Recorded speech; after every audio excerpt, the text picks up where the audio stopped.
In today's FC to FM Mashup Challenge, I take an ultimate team draft filled with heroes and icons into Football Manager to see if it can survive and thrive. Here's a quick reminder for the rules and challenges for the season. We'll be taking the formations EA gives us and throwing them into a wheel of fortune to see how screwed we are on Football Manager. The draft itself is standard affair before it's back to the wheel to see which league we'll be playing in. Our only real control is on the tactics board, where we have to work our magic to complete a set of challenges. We need to win the league and have a draftee win either the Golden Boot or Player of the Season. And for some extra Christmas spice this time, instead of a domestic cup, we need to win the Champions League. Got it? Good. Let's go. First things first, what formations are going to be there for the wheel? I mean, my God! In terms of Football Manager, a 4-2-1-3 would be ideal. That is like the OP formation on Football Manager. 4-3-3 would do well as well. Ideally, none of these three at the back, because that's going to go miserably. And maybe I could work some magic with a 5-3-2. Please no 3-back. Please no 3-back. And it's a bloody 3-back. 3-4-1-2. We are screwed. 3-4-1-2 is locked in. The captain is... two heroes to pick from. I mean, they're not the best heroes in the world. Rodrigo as well is absolutely cracked on Football Manager. I'm going to stay away from the women just to make my life easier with the Football Manager editor. What you're saying is extremely misogynistic. Yes. You know what? Liverpool, they're top of the Premier League. Let's go with Dirk Kuyt. Dirk Kuyt is in. Bosh. But Dirk Kuyt's in. Strike force. Come on, Mbappe. Ready! Oh, I've got an icon already. Wazza. He's in. Don't even have to think about that one. Ekatike is not exactly the striker I wanted to partner Rooney, so I'm going to move on to the wings now. And these are vital because they're kind of going to be our wing backs as well. I can foresee us using some defensive wingers, which I've never used on Football Manager 24, by the way. Great story. We need them bombing up and down that wing. Left mid first. Well, God almighty, would you look at that? You know what? We did Ginola 2 draft videos ago. Ginola got picked. I don't know why I'm not looking at Zé Roberto, who can also play left back, centre mid and left wing. Zé Roberto, screw the other two. Zé Roberto is coming in. A few moments later. So if you want to come and give me Paolo Maldini, Van Dijk, just somebody juiced. Big Yapstam. Centre-back number 2. It's terrible! Probably a bit of an awful pick there. Hopefully we get some better options in our subs. But the last centre-back for the starting 11, Lucio. Oh, mate. Heroes and Icons draft, mate. Lucio, Serie A legend. We're going to have some fun with this one. Come on, somebody good. Somebody good. Striker. Oh, Cole Palmer, Jude Bellingham. Oh. This team is going to be absolutely cracked. I'm going to put Dirk Kuyt there. Loftus-Cheek, you're getting replaced by Mr. Jude. Come on, striker. Give me a striker. Toasty! That is not a striker, but it's Ricardo Kaka. Oh, mate, you're coming in.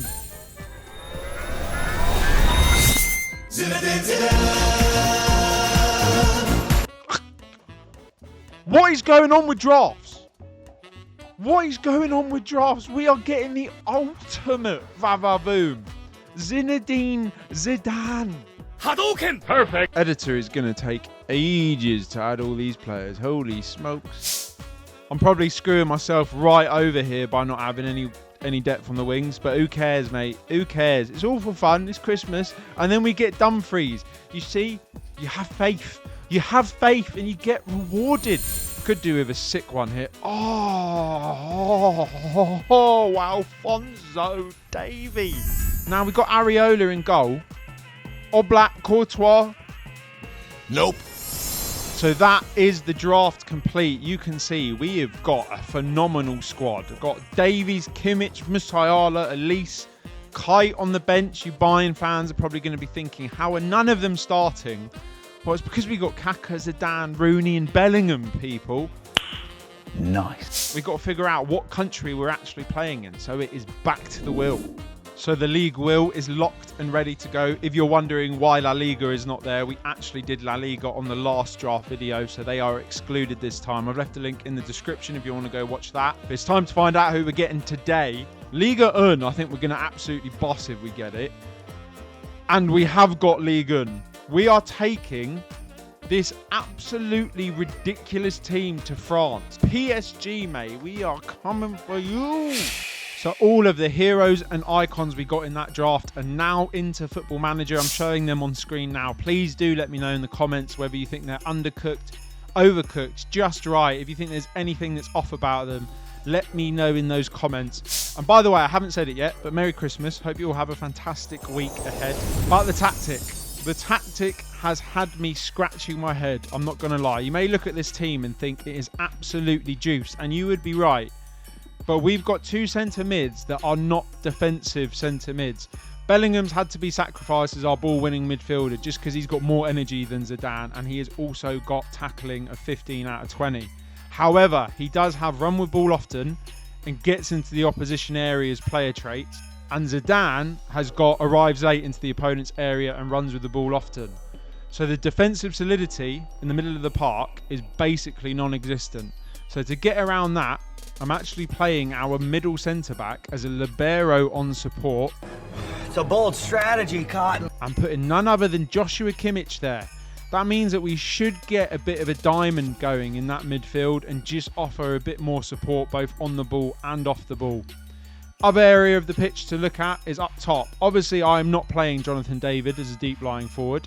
So what I'm doing instead is retraining Jamal Musiala as a striker. He's already got it as accomplished. False 9 is probably what suits him best if you look at the stats, but I just can't get that to work on Football Manager unless you're playing 3 strikers up top. So I'm playing him as a deep line forward on attack.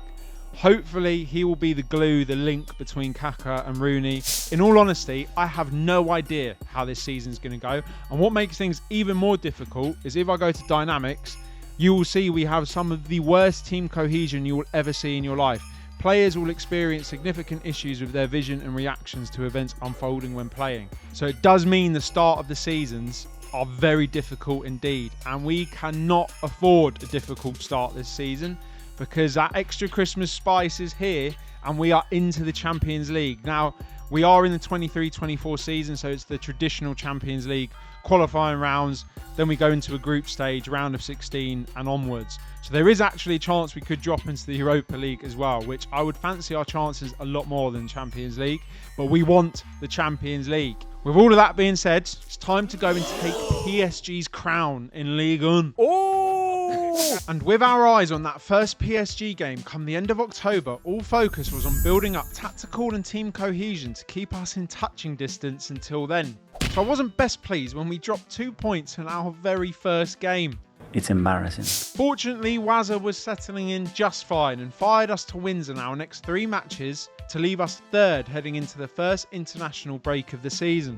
We'd also made the Champions League proper at the expense of poor old Rangers, sitting in a group with Slavia Prague, Feyenoord and Borussia Dortmund. Not bad at all. By the time we got set to welcome PSG to the draft stadium, we had won all but one of our games, losing 3-2 away at Marseille courtesy of a wonder free kick from Harit. More positively, Kaka was loving life as a shadow striker, making trademark runs and finishes alike, whilst captain Zinedine Zidane had started to run the show from deep. But would it be enough to beat a PSG side who now sat 5 points behind us in the league? Our team cohesion was looking a little better. I had faith. With just 3 minutes on the clock, it was our bold connection who broke the deadlock, as Zidane dropped a corner straight onto Yapstam's noggin for 1-0. The Parisians had absolutely nothing to offer us in the first half and went in 2-0 down thanks to a Musiala tap-in after some suspect defending from Beraldo. They came out aggressive in the second, taking out their frustrations on poor Zé Roberto. But Alphonso Davies came in and stepped up when within 10 minutes had bagged a goal and an assist to kill the game dead. 5-1 it finished in the end. Thank God we added Europe as that extra challenge, eh? Speaking of Europe, we finished the group stage on top and unbeaten. joined by Slavia Prague after a generational bottle job by Dortmund. The Germans. Alphonso Davies had never looked back after his PSG cameo either, sitting top of the player charts as we hit January 1st. Rooney was neck and neck with Kolo Muani in the goals chart, whilst Jaap Stam was doing Jaap Stam things at the other end of the pitch. It wasn't all rosy for our superstars, however, as we had suffered a shock defeat to Nice in the league to ruin what would have been a perfect Christmas run. And Lucio had done his hip to leave him doubtful for our first Champions League knockout game against Atalanta, who just happened to be seriously smashing Serie A, by the way. And to make matters worse, by the time we reached that knockout tie, we had managed to produce the biggest bottle job of my Football Manager career, as our team of global icons and superstars somehow, some way, exited the Coupe de France on penalties to 3rd Division side Red Star. I'm disgusted with it. So with the Champions League now our only shot at Cup glory, it was time to get serious. Or so I thought, as Ademola Lookman netted the winner in Italy to leave me sweating ahead of our second leg. Needing 2 to go through, it was our captain who stepped up, as Zizou smashed home the first before Alphonso Davies once again showed his scoring touch for our second and the decisive goal of the tie. Our quarter-final opponents would be none other than Aston Villa. Good evening. But before that, it was time to shift back to domestic football for our second game against PSG at the Parc des Princes. Our 8-point lead was now down to just 3 after a few defeats and a wonder season from Kolo Muani. Could we conquer Paris and get one hand on that league title? To say the game was cagey would be an understatement, with chances few and far between in this potential title decider. So as tired legs grew in the second half, I reluctantly threw on forgotten man Dirk Kuyt as a defensive winger. And sensing his chance in the headlines, he picked the ball up on the edge of the box late on to drill home the only goal of the game and send us into pandemonium. Now 6 points clear, it would take a mammoth bottle job to see us lose this title, meaning all focus was now on Aston Villa and getting our 3-4-1-2 to the Champions League final. Pablo Mari was brought in for the suspended Jaap Stam, and a good thing too, as 15 minutes in he won us a penalty which Mr. Rooney dispatched with ease. Unfortunately, Alfonso Areola had a brain fart to let Leon Bailey bundle home an equaliser in the second. He's not a good goalkeeper. So knowing we needed a league for the second leg in Birmingham, our very own Brummy stepped up, as Jude Bellingham won the ball high up before unleashing a corker to retake the lead. Zidane then tapped home a third, and Davies carried on his fantastic form to leave us 3 goals to the good. Bring on that second leg, which ended up being a bit of a bore fest, to be honest, as Davies once again scored in a 1-1 draw. Up next, Real Madrid.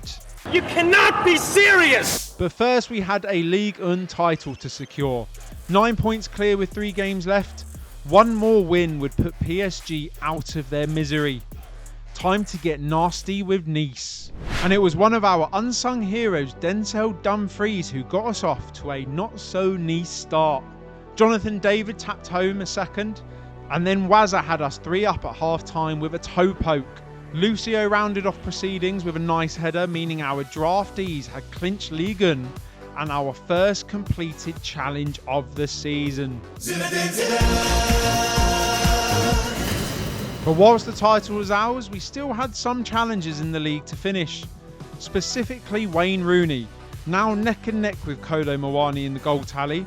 This season won't be a success unless he can catch the PSG man in either the goals or the player ratings. Perfect. We'll find out if he does at the end of the video, meaning it is now time to head to the Bernabeu. Could our ex-Madristas Jude, Kaka and Zidane haunt their old club? Unfortunately not. Dumfries was suspended for the first leg, and boy did Madrid take advantage. Poor Dirk Kuyt had no chance covering the right side, as first Kylian Mbappe raced away to create Real's first, before Ferland Mendy did the exact same thing before half-time. We really should have got something from the game, to be honest, but it wasn't meant to be, meaning the boys had a lot of work to do in the second leg. And with Dumfries back in the team, the boys flew out the traps back at home. First, Ferland Mendy got clamped by Denzel to release Rooney, whose cross caused panic for Davies to smash home our first. 10 minutes later, Madrid got rash and Rooney got ruthless as he scored a penalty for 2-0 and now a level tie inside 17 minutes. And just 3 minutes later, we had the lead. Alphonso Davies whipped in a wonder ball, which was met by none other than Denzel Dumfries at the back stick. What a player that man is. Real weren't out of it though and came out hot in the second half, eventually working the ball to Mbappe, who whipped in a low cross which was absolutely fumbled by both Kimmich and Areola. How much more can you stink? So with the pressure on, who else to step up than ex-Galactico Zinedine Zidane? First, he put a ball on Pablo Bloody Mary's head for a 4-3 aggregate lead, and then with pass of the season, unleashed Rooney for our 5th of the tie. Kimmich still had time for a brain fart at the back to give Real hope. Oh, brother! But another ex-Galactico sealed their fate as Kaká smashed in the final goal for a sensational 6-4 aggregate win. Boy, that escalated quickly. It means we are heading to Wembley in a battle against Arne Slot's Liverpool. They'd come third in the Prem, but Salah was top of the player ratings. Can we stop the Egyptian king? It was looking doubtful to begin with. Salah was on the ball early and often, but our first real scare came when Darwin Núñez spanked the post inside 10 minutes. The nerves eventually settled though when Alphonso Davies drilled a low ball into the box that somehow found its way to the real icon in this team, Denzel Dumfries, to score into an open net. King Kong ain't got on me! 10 minutes later and he did it again, hitting a bullet into the bottom corner. Surely the Champions League is now ours. Not yet, I'm afraid, as Darwin Núñez did get his goal with a corker from range. Areola, you donkey. Liverpool threw everything at us in the second half, including an onslaught of set pieces. Harvey Elliott weaved his way into the box, and as my heart skipped a beat, Areola came up clutch to make up for his earlier howler. And then the Scousers scored. Just not Liverpool's, as Davies broke away from a set piece, slipping through none other than Wayne Rooney to bang our third and final goal of the game. Absolute scenes as our Christmas draft challenge is completed.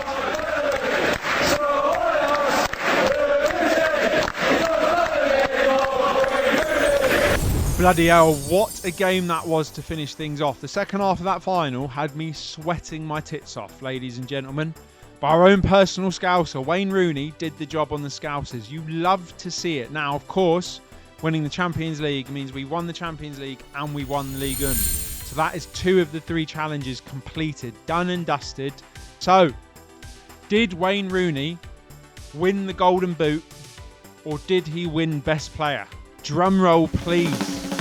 And of course he bloody did, didn't he? Of course he did. It's Wayne Rooney, people. He beat Randall Kolo Muani. He got 26 goals to Muani's 22.